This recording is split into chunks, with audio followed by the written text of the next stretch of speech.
আয়াত 17 قالوا يا أبانا إنا ذهبنا نستبق وتركنا يوسف عند متاعنا فأكله الذئب وما أنت بمؤمن لنا ولو كنا صادقين অনুবাদ তারা বলল, হে আমাদের পিতা, আমরা দৌড়ের প্রতিযোগিতা করতে গিয়েছিলাম এবং ইউসুফকে আমাদের মালপত্রের কাছে রেখে গিয়েছিলাম, অতপর নেকড়েবাঘ তাকে খেয়ে ফেলেছে।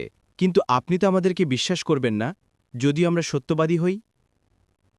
তাফসীর ইবনুল আরাবী আহকামুল কোরআন গ্রন্থে বলেন, পারস্পরিক দৌড়ের প্রতিযোগিতা শরীয়ত সিদ্ধ এবং একটি উত্তম খেলা।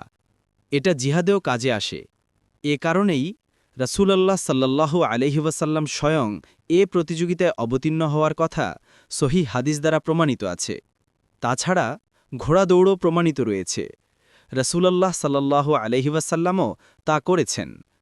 দেখুন বুখারী 2879, মুসলিম 1870।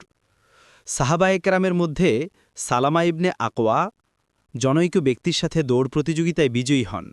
দেখুন মুসলিম 1807, মুসনাদে আহমদ 4/52। উল্লেখিত আয়াত ও বর্ণনা দ্বারা আসল ঘোড়া দৌড়ের বৈধতা প্রমাণিত হয়। এছাড়া সাধারণ দৌড়, তীরের লক্ষ্যভেদ ইত্যাদিতেও প্রতিযোগিতা করা বৈধ। প্রতিযোগিতায় বিজয়ী পক্ষকে তৃতীয় পক্ষ থেকে পুরস্কৃত করাও জায়েজ, কিন্তু পরস্পর হারজিকে কোনো টাকার অংশ শর্ত করা জুয়ার অন্তর্ভুক্ত, যা কুরআনুল কারিমে হারাম সাব্যস্ত করা হয়েছে। আহকামুল কুরআন অনুরূপ দেখুন কুরতুবী।